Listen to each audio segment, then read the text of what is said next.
네, 머니올라 시청자 여러분, 새해 잘 보내고 계신가요? 얼마 전에 조금 귀에 남는 그런 문구를 하나 발견했습니다. 사회 구성원으로서 개인은 사회를 잘 알아야 자신의 삶을 그려볼 수 있다라는 문구였는데요. 정말 올 한 해를 이제 본격적으로 시작하기에 앞서서 그야말로 올해가 어떻게 될지, 또 2025년 이후에 세계는 어떻게 될지를 알아야 그 안에서 우리의 좌표를 제대로 찾아볼 수 있을 것 같습니다. 그래서 설을 맞아서 이분을 모셔봤습니다.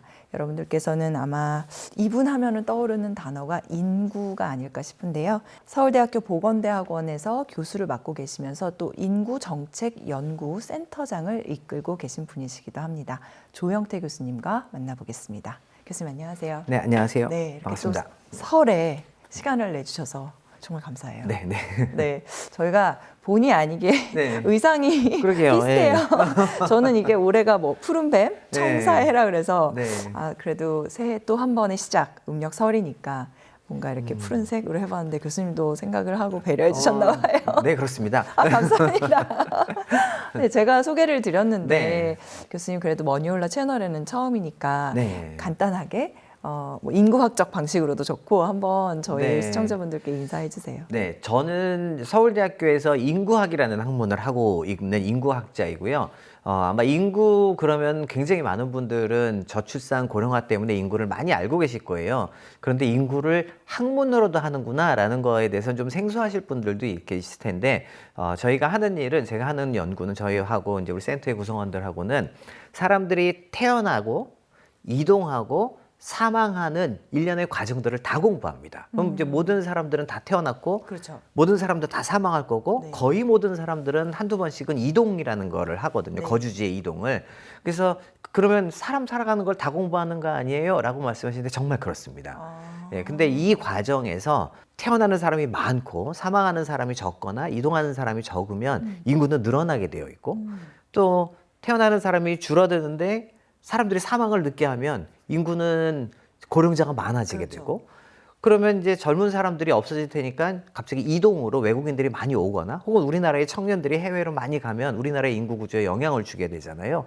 이런 것들이 사회를 바꿔요. 그래서 저희가 하는 연구는 이렇게 사람들이 태어나서 이동하고 사망하는 각각도 공부를 하지만 그 결과가 앞으로 사회에 시장에 어떤 영향을 줄 건데 이런 거를 예측하는 그런 연구를 하고 있는 게 인구학입니다. 그래서 그 공부를 제가 하고 있습니다. 제가 교수님 강의를 한번 직접 들었던 적이 있는데 되게 공교롭게 그 강의를 주최했던 데가 어떤 이제 투자 관련 기업이었었거든요. 네네. 그래서 그때 그래 맞아 투자랑 그야말로 밀접한 게 앞으로 이제 인구가 구조가 어떻게 변해갈지 이 부분이다. 그런데 그 부분을 생각보다 별로 생각을 안 하고 있었다라는 생각을 했었어요. 그렇죠. 예, 보통 이제 아까도 잠깐 말씀드린 것처럼 인구 그러면 떠오르는 건 저출산, 고령화.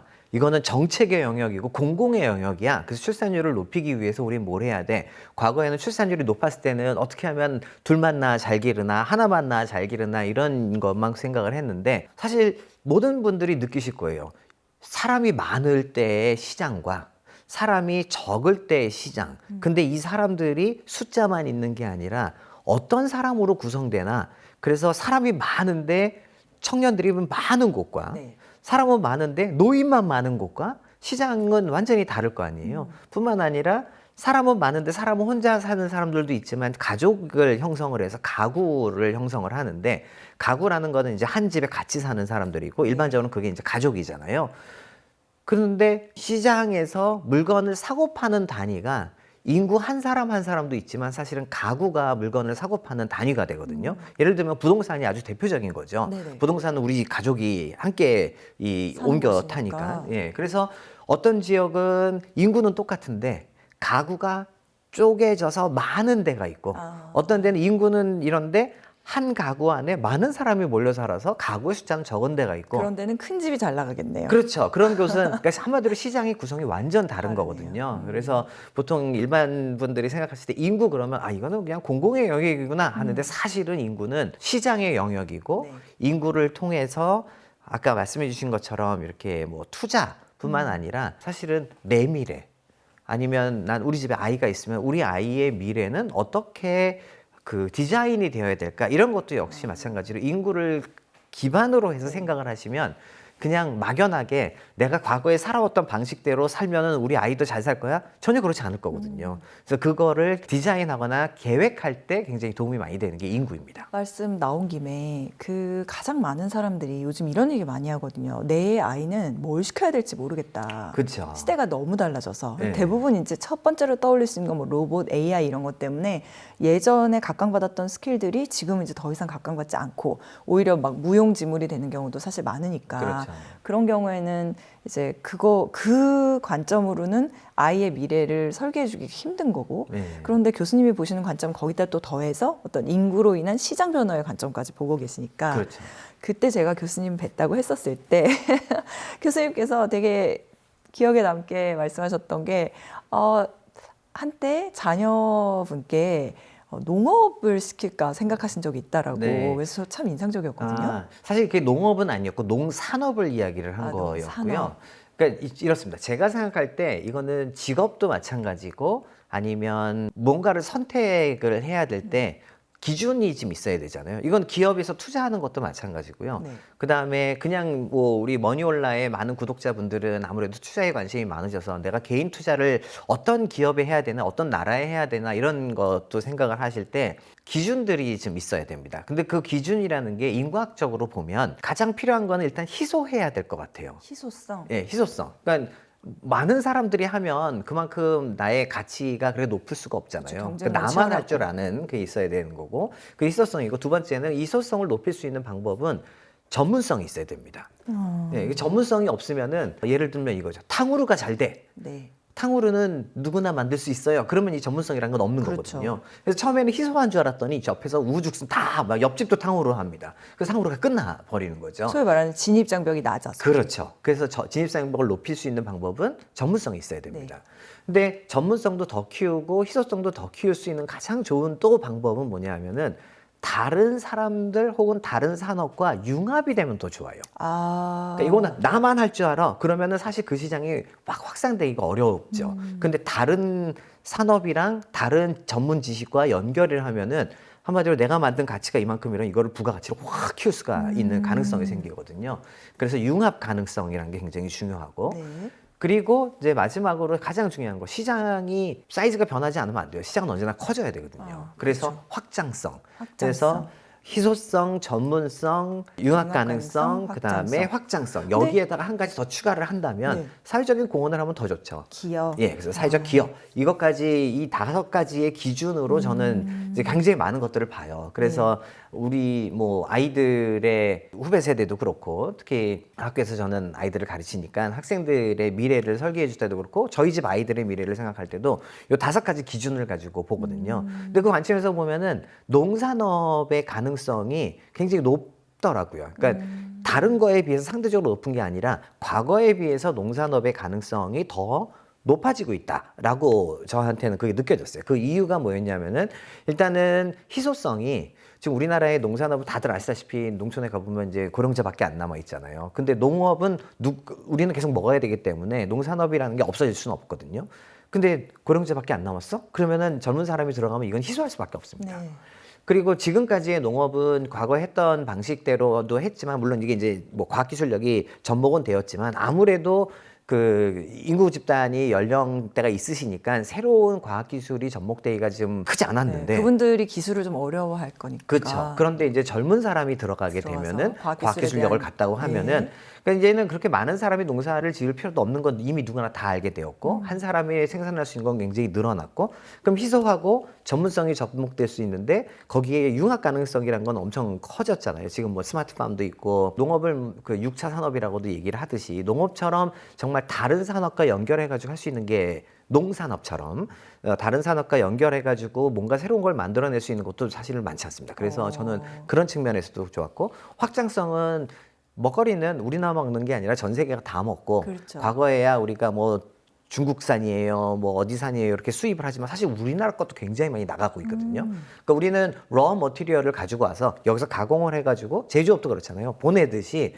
농산업도 raw material이 들어오고 여기서 가공이 돼가지고 전 세계로 나간다면 시장은 확장될 수밖에 없는 거예요. 그리고 또 당연히 사람들의 먹거리를 안전한 먹거리를 낮은 가격에 네. 질 좋은 거를 제공해 드린다면 이것만큼 사회적 그렇죠. 공헌을 하는 어차피 것도 먹고 없고요. 살 건데. 예, 그래서 저는 이제 농산업의 가능성이 과거에 농업보다는 농업을 하시는 분들도 농산업에 계셨던 분들도 나는 농산업에서 종사하지만 너희는 나가서 도서에 가가지고 다른 일을 해라라고 했었잖아요. 그러니까 그게 오히려 저희 후속 세대한테는 저희 딸들한테는 더 기회가 될 수 있을 것으로 생각을 했고 그래서 이제 저는 우리 아이들한테 농산업의 기회를 한번 좀 생각해 봐라라는 이야기를 했던 거였죠. 그 말씀, 그러니까 농산업이 이런 교수님께서 말씀하신 희소성, 전문성, 융합 가능성, 확장성, 사회적 기여 이바지 사실 이거를 다 만족한다면은 어떻게 보면 돈은 따라오는 것 같거든요. 그렇죠. 예. 그렇죠? 그러면 이것들을 다 만족시키는 농산업은 여전히 젊은 사람들의 직업군으로서 유망한가요? 이제 그 유망성이 저는 더 커질 거라고 보고 있습니다. 앞으로 오히려 더 앞으로 커진다. 예, 그러니까 사실은 농산업이 가능해요, 가능성이 높아요라고 이야기는 정말 오랫동안 되어 왔잖아요. 근데 그럼에도 불구하고 여전히 이제 이런 거죠. 한국 사람들의 마인드가, 그러니까 양 기자님 말씀 주신 것처럼 우리 아이들한테는 어떤 직업을 줘야 될까 미래에 좀 확실치가 않아요. 그런 경우에는 사람들은 판단의 기준이라는 게 있는데 일반적으로 판단의 기준은 내가 살아온 과거를 판단의 기준으로 보게 됩니다. 네. 왜냐하면 미래는 미지이기 때문에 몰라서. 그러다 보니까 내가 살아온 대한민국에서 농산업보다는 좋은 대학에 가가지고 뭐 경영학과를 가든지 법대를 가든지 의대를 가든지 이게 제일 좋아 보여. 그러니 자꾸 그러니까 우리 이렇죠. 아기가 태어났어. 너무 아름다운 이 예쁜 아기가 태어났고 이 아기에 대해서 부모님들은 할아버지 할머니도 처음에 딱 생각하는 거는 그래 너는 잠재적인 서울대생이야 로부터 시작을 합니다. 그리고 잠재적인 서울대생인데 얘가 조금 잘하다가 산수를 잘해. 그럼 너는 잠재적인 의대생이야.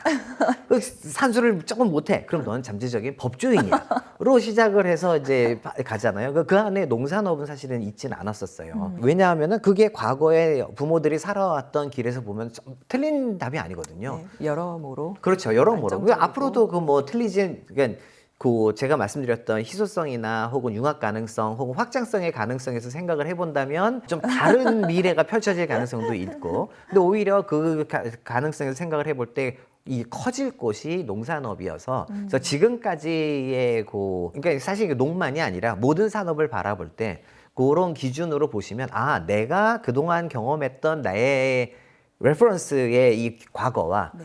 미래에는 달라질 수 있겠구나라는 판단들이 들어오는 것들이 있어요. 근데 그거를 제가 뭐 언제나 얘기를 하지만 아닐 것 같아라고 생각하시는 분들께 설득하려고 노력하지 않습니다. 저는. 예. 그 아니라고 생각해. 뭐 할 수 없는 이야기예요. 네. 그거는 본인의 가치관이 그런 거기 때문에. 그러나 사람이 사회를 구성하고 사람이 시장을 구성을 하잖아요.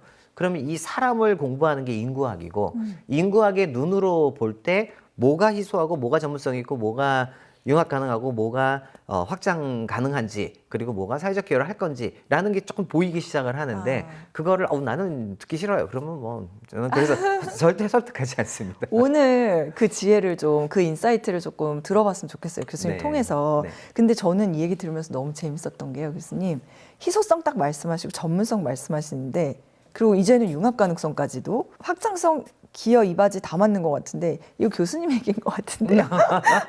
사실은 네. 보건대학원 교수님이라고 했을 때 저희가 보건이라 그러면 생각하는 게 뭐 공중위생, 네. 뭐 소위 그런 거 생각하잖아요. 그렇죠. 네. 근데 인구학 네. 이러면은 처음에 약간 이런 생각이 든단 말이죠. 그렇죠. 왜 보건학에 들어가 있냐라는 이야기도 하시는데 사실은 이렇습니다. 학문이 그러니까 우리가 지금 하고 있는 학문들이 뭐 아무래도 서양 기반이고 그럼 서양의 미국도 그렇고 유럽도 그렇고 인구학이 어디에 주로 가 있냐면 일단 기본적으로 인구는 굉장히 다학제적인 학문이어서 확장성, 융합 가능성. 뭐 그게 다 들어가 있죠. 그래서 다학제적인 학문이어서 그래서 학부에 있지 않아요. 대부분 인구는 이 대학원 과정에 대학원에. 있습니다. 근데 대학원 과정에 있는데 저는 대학교 때는 사회학을 공부했고 그리고 미국에 유학을 가면서 사회학을 하러 갔다가 제가 그때 갔을 때가 IMF가 터졌을 때예요. 우리 머니올라 구독자님들은 연배가 젊으셔가지고 IMF를 잘 모르시겠지만, 예, 그 당시에 진짜 힘들었었거든요. 지금 환율이 이제 1,500원 가까이 가고 있지만 그때 제가 1,800? 2,000원까지 갔었어요. 맞다. 예, 그래가지고 그랬던 것 처음에 같아요. 유학을 갔자마자 960원이었는데 그게 9월 1일 날 학기가 시작을 했거든요. 미국은 9월 달에 시작을 하니까. 9월 1일 날 960원이었는데 10월 30일이 되니까 2,000원이 된 거예요. 그러니까 굉장히 뭐 갑자기 환율이 뜨니까 어려울 수밖에 없잖아요. 한국인 뭐 유학 학생들은. 그랬더니 그 당시에는 우리나라가 잘 사는 나라가 아니어서 미국 정부가 한국 학생들 불쌍하다고 그 원래 학교에서 20시간만 일을 할 수 있었는데 10시간 일을 더 하게 열어준 거였었어요. 그래서 30시간 일을 하게 되니까 20시간 일을 하고 있었고 근데 10시간이 더 남았잖아요. 그래서 일을 더 찾았어요. 그랬더니 어떤 교수님 한 분이 그럼 너 내 밑에서 연구조교해라. RA를 해라. 그래서 무조건 하겠습니다. 그게 뭔지도 모르고 그냥 무조건 하겠습니다. 돈 벌어야 했는데 되니까. 네, 그 교수님이 인구학 하셔가지고 그래서 저는 인구학이라는 길에 들어가게 됐던 거예요. 그럼 약간 우연도 있었던 우연도 거예요. 있었죠. 그러니까 네. 이렇게 보고 나중에는 저출산 고령화로 우리나라가 잘 살게 되면 갈 거니까 전혀 몰랐습니다. 이게 이렇게 될 것들 학문이다 이게 아니라. 아니었습니다. 완전 우연히 저는 들어갔던 거고 그래서 그 공부를 하는데 인구학이라는 게 아까 말씀드린 것처럼 태어나서 이동하고 사망하는 거를 다 배워요. 그럼 인구학에는 태어나는 거는 출산의 영역이고 이동은 사람들이 왔다 갔다 하는 거고 그 다음에 사망은 모든 사람은 그냥 사망하는 게 아니라 질병을 갖고 사망을 하게 되고 아니면 이제 그 엑스터널 커즈라 그래가지고 사고나 뭐 자해 뭐 이런 거죠. 그거 말고는 대부분의 경우는 특히 만성 질환을 오랫동안 갖고 있다가 사망을 하잖아요. 근데 이 만성 질환을 갖고 있는 사람들이 누구는 금방 죽고 누구는 오래 살고 그 어떤 지역으로 그러니까 국가로 봐도 어느 나라는 기대 수명이 되게 짧고 어느 나라는 우리나라처럼 기대 수명이 높고 또 서울시 내에서도 서울에 25개 구가 있는데 서울시 내에서도 서초구나 강남구의 기대 수명이 다른 지역들에 비해서 높아요. 그럼 이게 왜 이래야 되느냐? 이런 걸 연구하는 게 그 인구학에서 사망률과 관련돼 있는 영역이거든요. 그래서 인구학이라는 거는 이 서양에 가보면 미국도 그렇고 유럽도 그렇고 이거는 주로 이제 센터가 있고 인구 연구 센터가 있고 그 센터에 어필리에이트 되어 있는 교수들이 누구는 사회학, 누구는 경제학, 네. 누구는 보건학 뭐 이렇게 다 들어가 있습니다. 그래서 어떤 대학은 그거를 주로 사회학에서 맡아서 하고 어떤 대학은 주로 보건 쪽에서 맡아서 네. 하고 그래서 저희 서울대학교에는 그거를 보건학에서 주로 맡아서 해가지고 보건대학원에 들어가 있는 거예요. 그러니까 이게 많은 분들이 그 질문 하십니다. 이게 저출산 그쵸. 이야기인데 왜 보건애가 있어요? 저출산만 있는 게 아니라 그 사실은 과거에는 출산이 보건의 영역이었어요. 왜냐하면 출산을 하려면 병원에 가거나 혹은 뭐 그러니까 의료 행위가 들어가잖아요. 그럼 그건 보건의 영역이거든요. 그래서 그럼 돌아보시면 그 인구학과의 만남이 약간 운명처럼 느껴지세요? 운 같기도 하고 진짜. 운이 좋았죠, 제가. 굉장히 운이 좋았죠. 그렇게 생각을 합니다. 그런데 이제 운만으로는 물론 안 되겠죠. 네. 저도 뭐 노력은 했겠습니다만 그러나 만일에 그 과거에 제가 미래를 좀 이렇게 인구로 결국 상황이 이렇게 바뀌겠구나라는 걸 알았었으면 이런 건 있어요. 제가 인구학을 하겠다 뭐 이런 거보다는 사실은 처음에 이제 서울대 인구학자로 발령이 나서 서울대로 왔어요. 왔는데 저도 뭐 그냥 일상을 살아가는 사람으로서 투자도 하고 싶고 돈도 많이 벌고 싶고 당연히 이건 모든 사람의 욕망은 다 똑같기 맞아요. 때문에 근데 제가 인구학자로서 처음에 시작할 때는 이렇게 인구 변동이 사회의 미래를 이렇게 만들어 놓겠구나 이런 관점은 저도 없었었습니다. 처음에는. 네. 그래서 사실 저도 뭐 오랫동안 남들이 야 여기 부동산이 앞으로 뜰 거래. 그러면 진짜요? 능력도 안 되는데 그럼 나도 거기 투자하고 싶어요. 그럼 어떻게 투자해야 돼? 걱정 말아라. 요즘엔 근데 과거의 이야기입니다. 지금은 은행이 다 빌려준다. 그래서 은행에서 돈을 100% 빌려서 하고 두 채를 사서 한 채를 그 나중에 값이 올라가니까 언제나 부동산 값이 올라갈 수밖에 없으니 이거를 갖다 팔려서 이거를 메꾸면 된다 막 이런 얘기도 들리고 그래서 사실 저도 막 그래 진짜요? 그렇게 되나 보다 이렇게 했던 적도 있었거든요. 네, 젊을 때는 또 그런 거도 그게 또 해야 하고 어떤 그럼요. 의미에서 근데 이제 그때 만약 제가 인구를 알았으면 그렇게 투자를 안 했을 텐데. 그러니까 인구라는 거는 이렇게 인구가 시장을 구성을 하고 시장의 미래가 사실 어떻게 보면은 인구가 만들어 놓은 대로 흘러가고 있거든요. 큰 방향은. 네. 근데 그거를 생각을 못 하고 그냥 이렇게 단기적으로만 보다 보니까 근데 왜 그럼 그렇게 판단을 했었냐 과거에는 왜냐하면은 그거를 잘 하시는 분이 옆에서 내가 해보니까 말이지 라고 이야기를 해주시는 거예요. 자기 경험에 빗대요. 자기 경험에. 그러니까 과거에 그러니까 인구가 막 성장하고 젊은 사람들이 많고 서울만이 아니라 부산을 가도 젊은 사람이 많아요. 천안을 가도 젊은 사람이 많아요. 이런 거 상황 속에서 이분은 내가 해보니까 말이지 라고 경험을 이야기를 해준 거였고 근데 그게 서울은 앞으로 어떻게 될 거고 천안은 어떻게 될 거고 부산은 인구가 구조가 어떻게 될 거고 하면 시장이 어떻게 바뀌겠구나라는 걸 보여지는데 그때만 해도 저도 그걸 못 봤을 때였거든요. 네. 그러니 이분의 경험, 과거의 경험만을 특히 성공했으니까. 가지고 성공했어요. 그렇게. 그분 성공했으니까. 그거 보고 따라가죠. 그분은 저보다 연배가 한 12살, 3살 정도가 높습니다. 그러니까 그분이 경험했던 거가 그분은 그런 시대에서 살았던 거고 저는 그게 아닌데도 불구하고 그분의 경험으로 나의 미래를 맡기려고 했던 네. 거였죠. 그러니까 저는 그래서 요즘에 뭐 많은 분들이 저한테 뭐 인구, 뭐 저출산 이런 얘기도 하시지만 또 어떤 분들은 그래서 한국의 시장이 어떻게 됐느냐, 뭐 부동산이 어떻게 됐느냐 이런 걸 궁금해하시는 분들도 있어요. 저는 뭐 부동산 전문가는 아니기 때문에 그런 거 모르나 그러나 인구가 예를 들면은 아까도 우리 말씀 나눈 것처럼 가구가 소비의 단위가 되는데 그렇죠. 결국에는 가구가 4인 가구가 있느냐, 3인 가구가 있느냐, 1인 가구가 있느냐에 따라서 소비도 하는 방식이 달라지잖아요. 요 가구 숫자가 지역별로 앞으로 어떻게 바뀐다. 이거는 저희가 알아요. 그러면은 지역별로. 예, 그러면 지역별로 그거를 예측을 해서 그거를 알려드리면 아, 내가 지금 하는 투자가 이게 미래에 그러니까 근미래를 보는 사람한테는 그건 별로 안 중요할 수도 있습니다. 왜냐하면 근미래는 뭔가 호재가 터지면 그거에 따라가기 때문에 그렇죠. 그런데 조금 중장기적인 투자를 하겠다라는 사람한테는 그 시장의 변화는 결국엔 인구의 흐름대로 갈 수밖에 없거든요. 그래서 그런 분들한테는 이게 굉장히 도움이 돼서 저한테 질문하시면 저는 이제 이렇게 말씀드려요. 당장 종목을 찍어달라고 하나도 모릅니다 저는.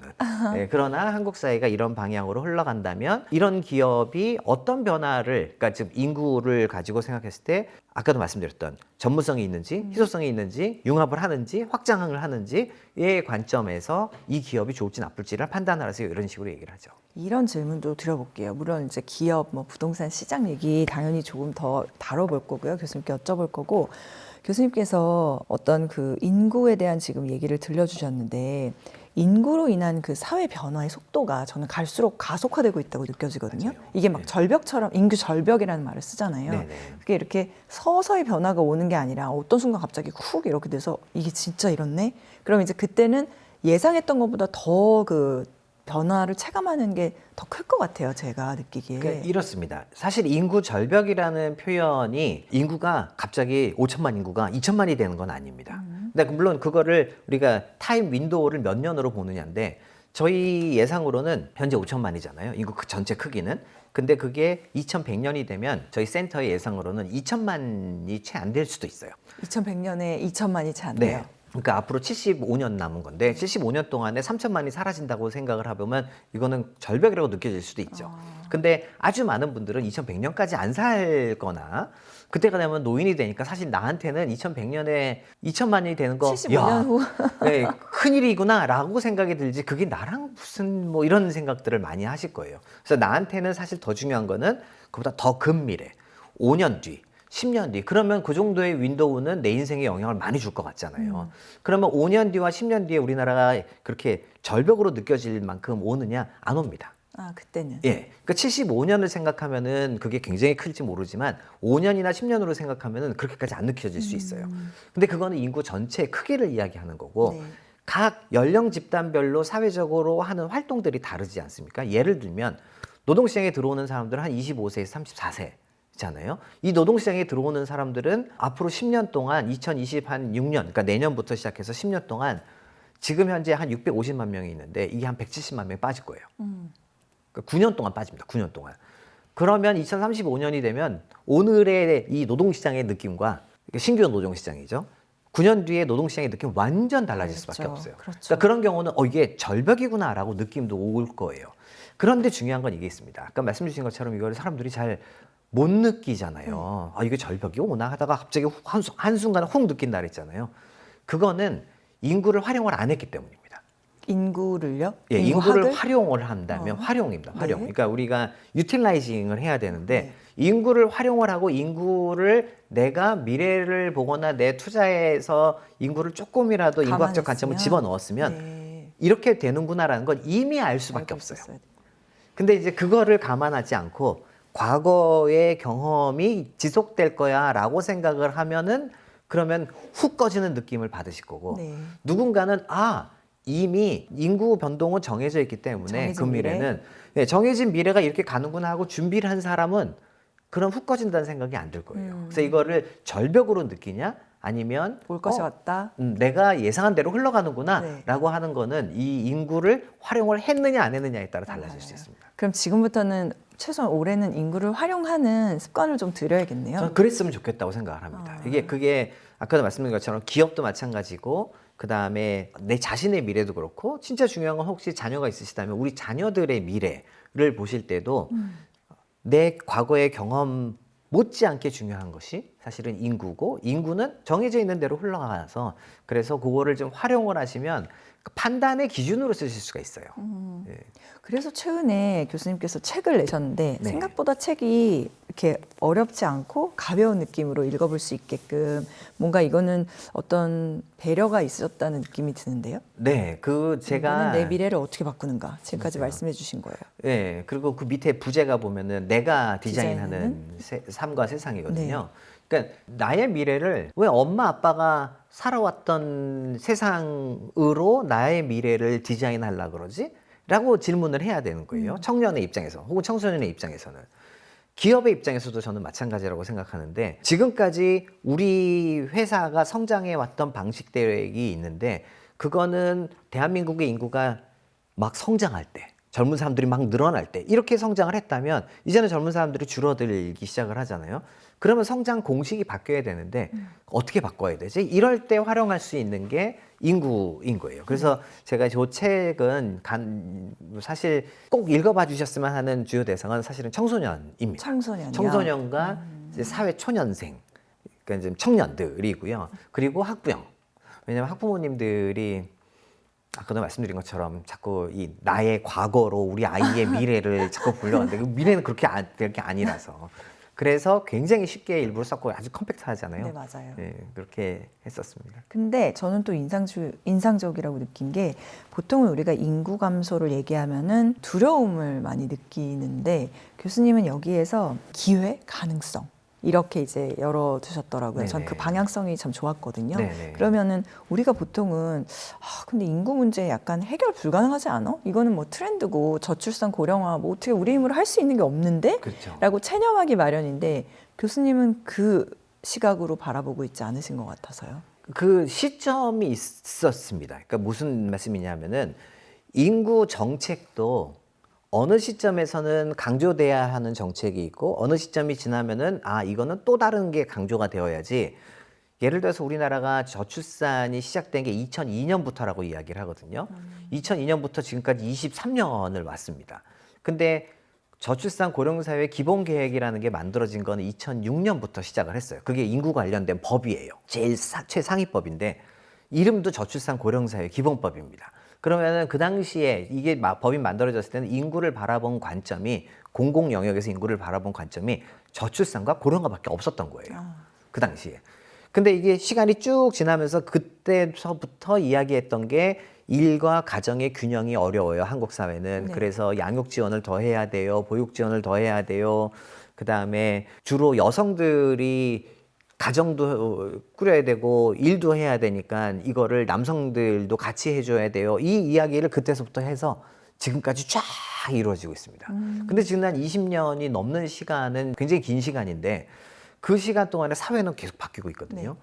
근데 이 사회에 바뀌는 거를 이 법이 반영을 안 해요. 이 법은 계속 그대로 갑니다. 그러면 정부의 정책도 공공 영역에서 그걸 똑같이 그냥 가고 있는 거예요. 그래서 저는 이 책에서 이야기를 한 게 시기가 있는데 법도 시기가 있고 그다음에 내가 인구를 활용하는 것도 시기가 있다. 저출산을 강조하는 거는 그 당시에가 많았지만 지금은 과거를 돌이켜 보면은 이 정책이 성공을 못하는 정책이고 그리고 인구는 벌써 바뀌었고 그렇다면 지금은 우리가 저출산을 극복하기 위해서 정부가 정책을 막 내놓고 그것만 신경 쓰기보다는 사회가 바뀐다면 이 변화된 사회에 어떻게 잘 적응해야 국민들의 삶의 질이 좋아지나. 그래서 인구 정책의 방향이 과거에 저출산 얘기한 거 맞다고 생각합니다. 지금은 저출산에만 매몰되어 있으면 국민들의 삶의 질이 좋아지는 게 아니에요. 왜 그러냐 하면 이미 아이를 낳아줄 수 있는 여성들의 숫자가 굉장히 줄어들어서 그러니까 지금 예를 들어 아이를 제일 뭐 그래도 많이 낳는 연령이 우리 그러니까 한 30에서 34세가 제일 많이 낳기 때문에 그 연령대에 들어와 있는 94년생이다 그러면은 94년생이 지금 이제 31살 올해 되거든요. 그럼 이 94년생들이 태어나기를 한 72만 명이 태어났고 절반 정도가 여성이고 그럼 여성의 숫자는 정해져 있는 거예요. 그들이 갑자기 출산을 둘씩 낳을 수는 없잖아요. 그러면은 결국 이제 지금 0.7명을 낳고 있는데 그게 높아져 봐야 한 0.8명 난다 그러면은 정부에서는 우리가 출산율을 높였어요, 성공했어요라고 하지만 실제 태어나는 아기의 숫자는 별 차이가 없습니다. 예.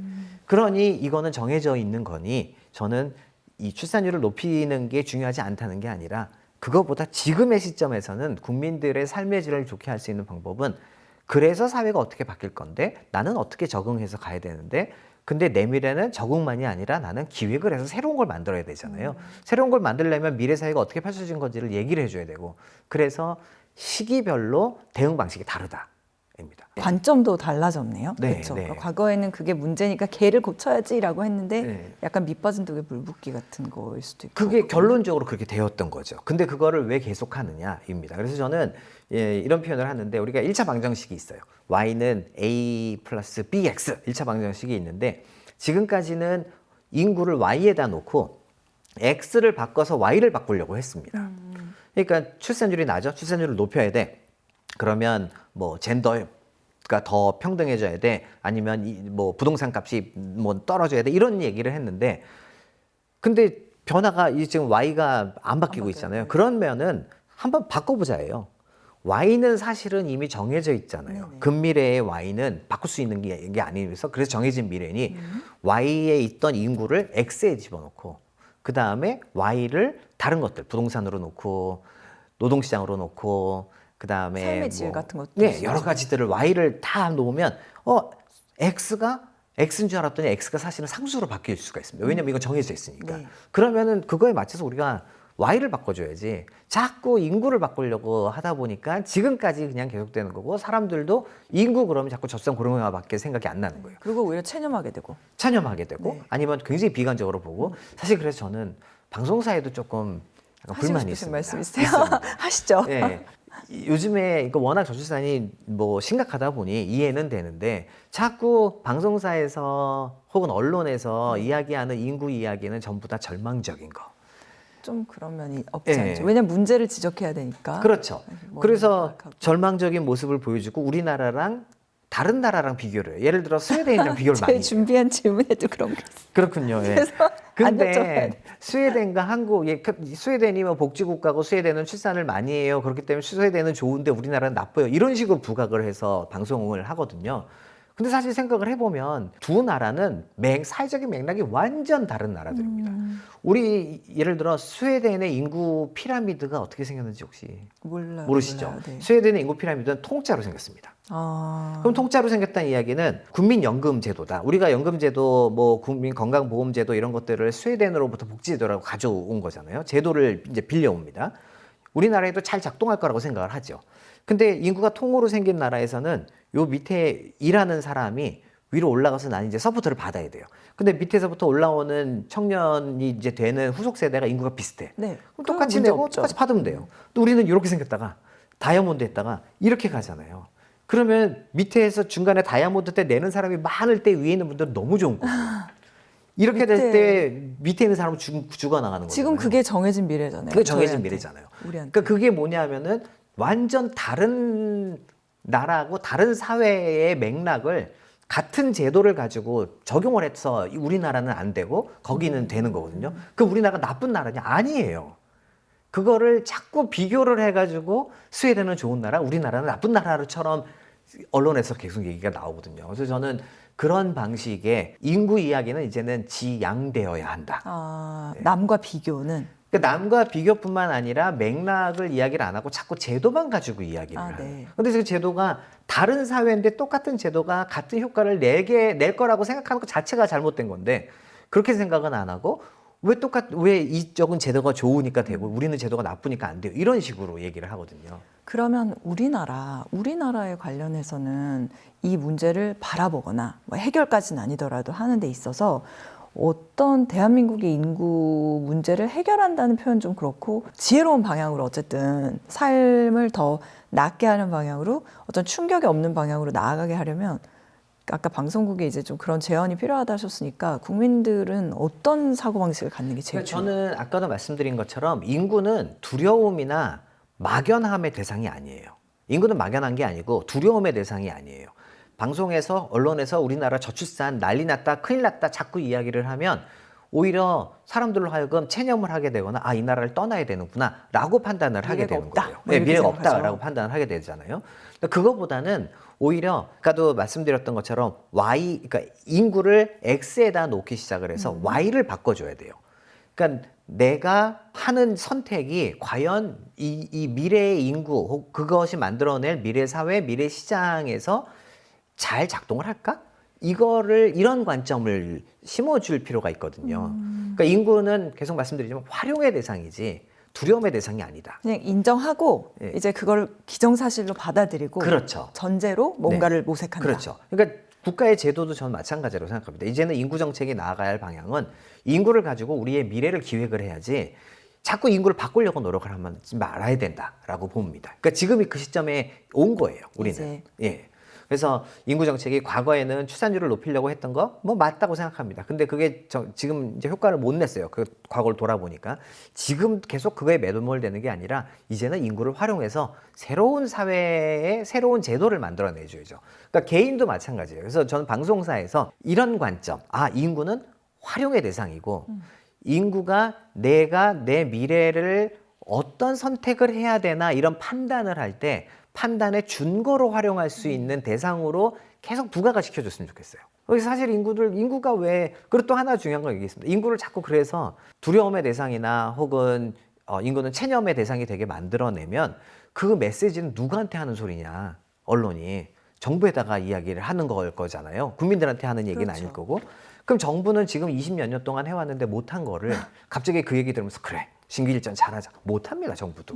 오히려 정부 보고 아, 이제는 인구를 활용하세요. 네. 라는 메시지를 전해줘야 정부도 아, 활용을 하지요. 그게 아니라 계속 이렇게 얘기를 해버리면 저는 정부도 답이 없다고 생각됩니다. 관점의 변화가 필요한 시점이다. 네. 지금 저희 교수님 잘 뵌 것 같습니다. 2025년 초에 교수님 너무 잘 뵌 것 같고 예를 들어서 라면은 앞으로 시장이 커질까요? 줄어들까요? 라면 회사의 입장에서는 그거 되게 궁금할 거잖아요. 당연하죠. 한켠에서 생각해보면 앞으로 커질 것 같기도 하고 인구가 값이 줄어드는 게 아니고 라면 1인당 라면을 먹는 양이 늘어나면 라면 수요는 커질 것 같아요. 근데 또 가만히 생각해보면은 라면은 주로 젊은이들이 많이 먹는데 젊은이는 줄어드니까 줄 것 같고 그게 궁금하잖아요. 이거를 인구의 변동을 가지고 예측을 합니다. 한마디로 변화의 양과 변화의 시점을 알아낼 수가 있어요.